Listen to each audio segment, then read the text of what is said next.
Hi, Kapun Piso here. I'll be talking today about more facts, reality.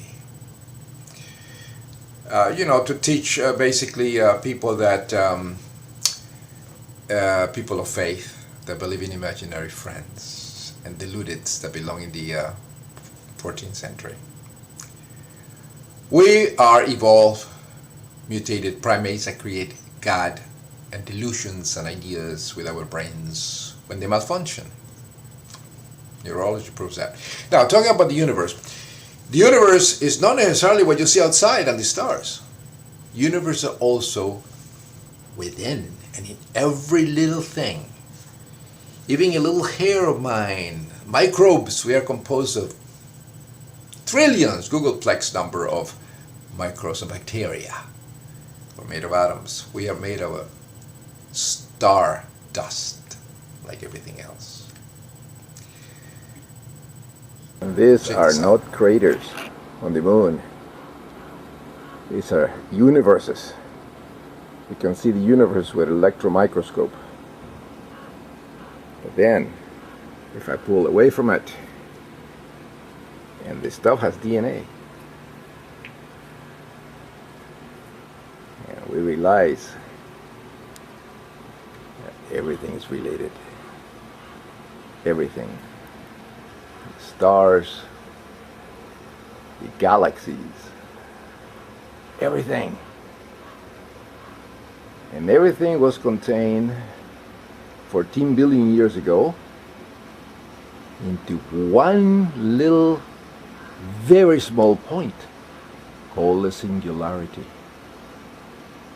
From that emerged everything, including our brains that were able, by cognition, to be aware of this little minuscule, infinitesimally small singularity.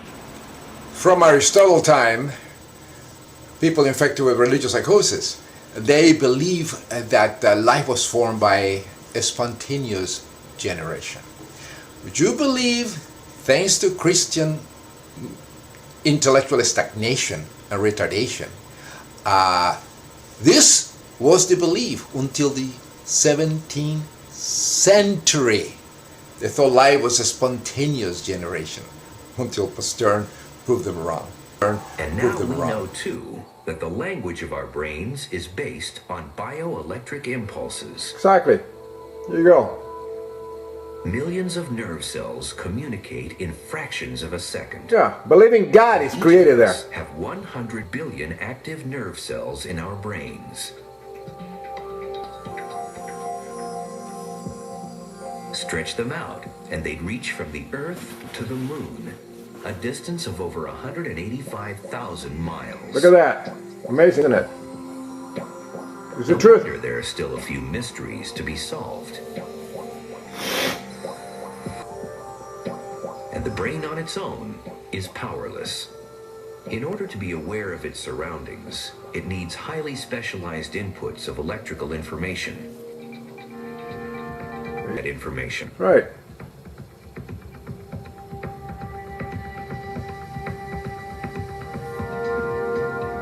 Our hearing is the receptor we know best. It's our ears, even more than our eyes, that help us locate ourselves in our environment. We perceive our world with the five senses.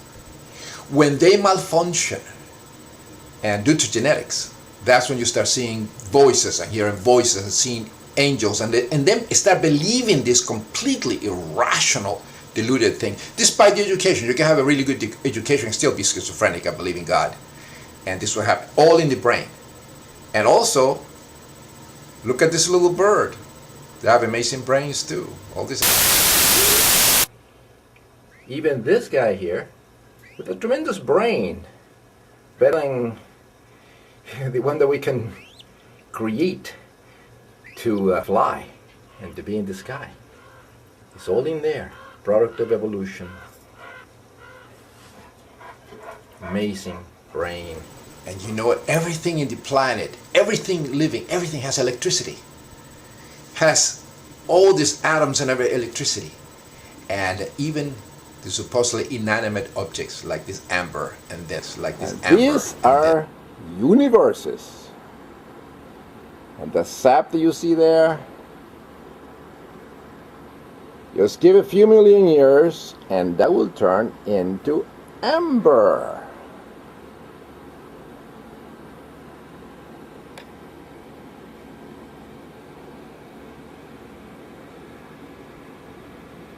Like that.